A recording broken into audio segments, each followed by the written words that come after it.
Today on 5 Minute Monday, we'll talk about how to get your podcast listeners to stick around. Welcome to 5 Minute Monday, where we're bringing the best tips and strategies for building your podcast in 5 minutes or less. So if you're new here, consider subscribing. Now, today is week number 2 of our 5-week mini-series focused on growing your podcast. But before you can grow your podcast, you need to make sure that they're going to stick around once they discover your show. If you have a bucket with a bunch of holes drilled into the bottom, it doesn't matter how much water you pour into it. Until you plug those holes up, you'll never be able to fill the bucket. And that's what we want to do with your podcast. So today, I'm going to teach you how to reduce churn, which is the rate at which listeners stop listening to your podcast episodes. The first thing you need to do to reduce churn and to retain your audience is to publish consistently. Now, there's no rule saying your podcast has to publish a new episode every week. It's certainly a good rule of thumb, but it's not a requirement. And in fact, that's not even the only publishing schedule or frequency. So here are some other models used by successful podcasts to give you some ideas. The first one is seasons, where you have like a limited time run, where you have 7 episodes or 10 episodes, and they tell a coherent story, or it's a limited amount of episodes, and then you take a break. And you can do new episodes released every week, or you can do a Netflix binge model and release all your episodes at once. You can also do a bi-weekly publishing schedule, where every other week you put out a new episode.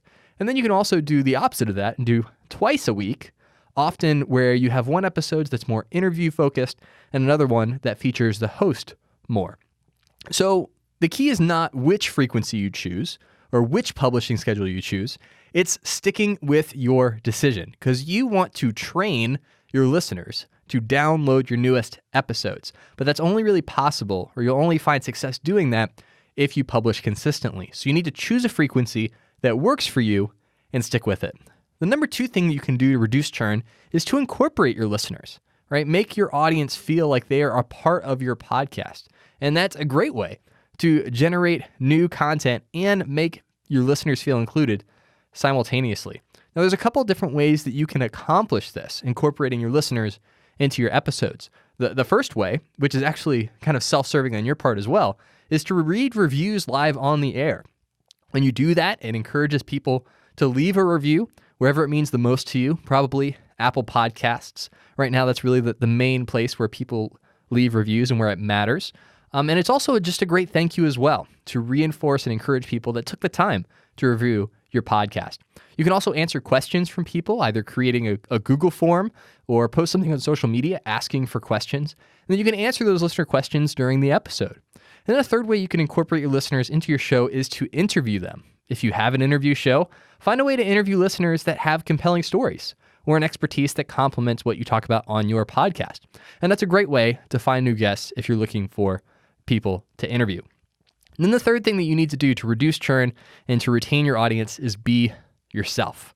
It's easy to feel like you have to fake it until you make it and pretend to be like Joe Rogan or Guy Raz or any of these famous podcasters for people to take you seriously. But ironically, that the more you can be yourself, the easier it will be to get people to stick around, because you are the only thing that can't be replicated, right? People come for the content and they stay for the host. They come because of what you talk about and they stay for you. So make sure that your podcast is a reflection of who you are and what you value. And if you do those 3 things, publish consistently, incorporate your listeners, and be yourself, then you'll have all your bases covered. And when you do take action to grow the size of your audience, you know they're going to stick around. That is it for today. If you're new here, hit the subscribe button if you're watching this on YouTube, or subscribe to the 5 Minute Mondays podcast in your favorite app to squeeze even more podcast-related content into your life. And if there's something you want me to talk about on a future episode, make sure to click the link in the show notes to submit your question. Thanks for listening, and as always, keep podcasting.